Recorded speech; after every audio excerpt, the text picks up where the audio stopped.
A lot can be lost in translation across different languages. That's how you end up with multiple different titles for the same video game franchise. Numbers are a lot easier to follow because they simply mean an order of succession.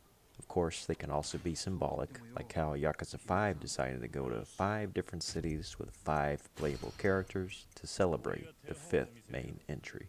In Kiwami 2, there is a certain significance to the number 2, besides being a direct sequel to Kiwami 1. There's 2 dragons, 2 cities, 2 minigames with built-in stories, even technically 2 playable characters if you count the Majima Saga. It has been said that Kiwami 2 has one of the best stories and one of the most enjoyable platinums in the series. This much I can agree with, as I found Kiwami 2 to have a strong central villain who plays his role in creating a compelling dynamic between the men with the dragon tattoos, which a game like Yakuza must have in order to balance the scale with how formidable the protagonist comes across as. Majima is more than capable of holding down the position as Kiryu's rival, but he takes a supporting role here as the nonsense president of a construction company. His scenes are effective as always, at bringing the player back to focus when the story could otherwise veer off course with the heavy exposition. In these scenes, we get with Majima delight, and Ryuji never fails to be imposing. He's as smart as he is sturdy, as moral as he is menacing. The tattoos in this series are a lot deeper than just some scary gangland markings of initiation. Nishiki had the koi because he was never meant to play the role of the dragon. Majima is even more Kiwami, rocking the full Hanya demon tattoo which cascades over the front of his chest, signifying how it has consumed him almost completely, along with his past grief he internalizes. Kiryu's dragon is silver because he's cool, calm, and collected, somewhere in between the young Yakuza that wouldn't hesitate to bust a few skulls, and the older, more mellow gentleman with refined principles. Ryuji is the most ambitious out of all of them, opting for the ostentatious Golden Dragon of Osaka, Huang Long, the guardian of the 4 cardinal directions. Some of this shit I'm just reading from the fan wiki. Just little details like these matter to the characterization and make the story feel more mature and grounded than your typical cartoonish anime villain tropes.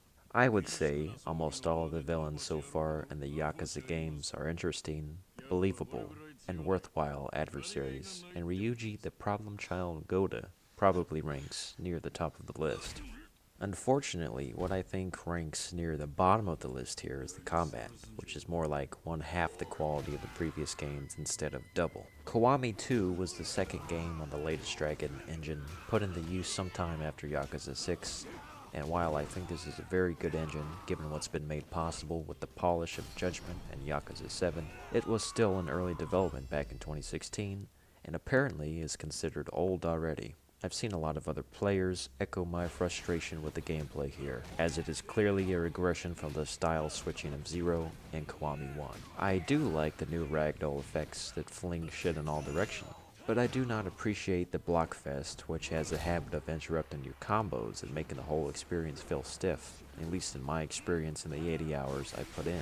I'm sure this is one of those scenarios where once you fully upgraded Kiryu and spent more time practicing how to guard break and counter with what's available, you can get some enjoyment out of this more difficult design, which may have been intentional. But I don't like it because, well, again, style switching is way too good. And even though weapon storing is a cool feature here in Kiwami, I feel like they want the player to rely more on weapons than in previous games. And I'm here for the beat 'em up before anything else. It's possible that I'm only giving a surface level observation here about the combat, but the math is on the side of the games that have objectively more ways to spice up the fights. I'd say Judgment, or maybe Lost Judgment, probably have the best combat, tied with Zero, and if you're into turn-based, I also really enjoy what they did with Like a Dragon as well. The real strength of Yakuza, of course, is its narrative-driven approach, the insane dialogue, and the sex appeal of everyone on screen. The substories here are, on average, as enjoyable, if not more so, than the ones in Yakuza Kiwami. In fact, I think off the top of my head I'd have to say they're even better overall, since Kiwami has a lot of repeated throwaway fights that aren't really much in the form of actually providing a sub-story. Kiwami 2 has a lot of fan-favorite moments, like the breastfeeding Yakuza man-baby, and a few that I thought were just as cute, like the ones with the granny, and giving Pochitaro back to the kids at the orphanage.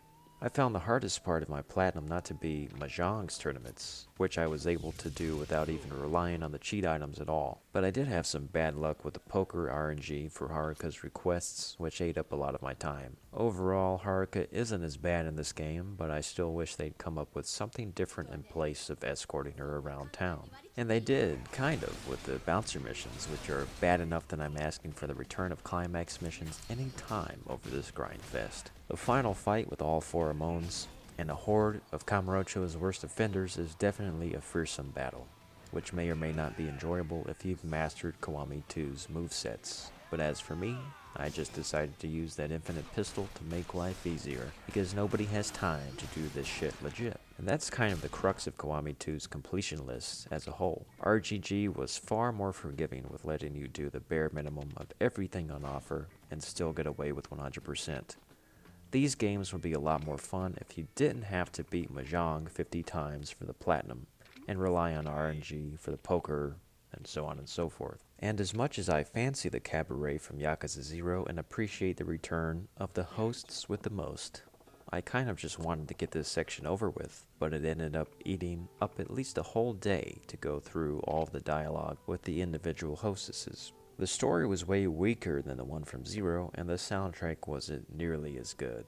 But everything else is a bit more streamlined, and it still gave me a few laughs along the way, so I can't complain that much about it. Kiryu, the construction foreman, clan creator, was a top-down tower defense type mini that I didn't mind all that much. But as always, it makes you wonder, how does this shit make its way into the same game as Kiryu, the fashion video cameraman? I don't need to tell you how much I enjoy this striptease, not only because it's relaxing, but because of how funny it is to watch Kiryu in the little corner giving his fist pump for every right answer. This is one of the best activities since the Yakuza 0 telephone game, except it has much better controls. It says a lot about a series that any number of different people may have a different perspective on what makes for the best game, or at least their favorite in the series. I don't think that any of the Yakuza games is perfect, although a few of them come close. But as I said in my Kiwami 1 review, every single Yakuza game tries to do some new things differently than the previous attempt, and you always find some good-natured creativity to match the uniqueness. I almost forgot about this ridiculous nonsense pissing game, which actually would be a hilariously good idea to implement in real life. And I wouldn't be surprised if someone in Japan actually made this a real thing.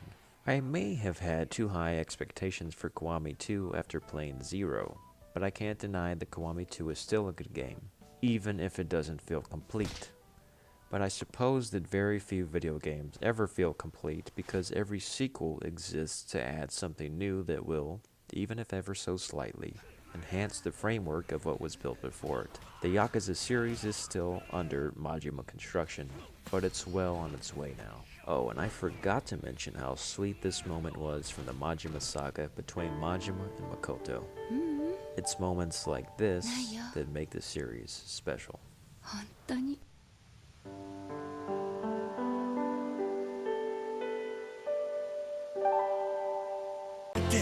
何だって祈ろう I love you I love you 忘れないでよなんて言わねえさ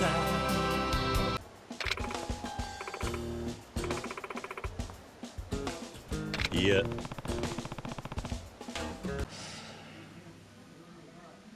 赤パジャマ青パジャマ黄パジャマ赤パジャマ青パジャマ黄パジャマ赤パジャマ青パジャマ黄パジャマすげえ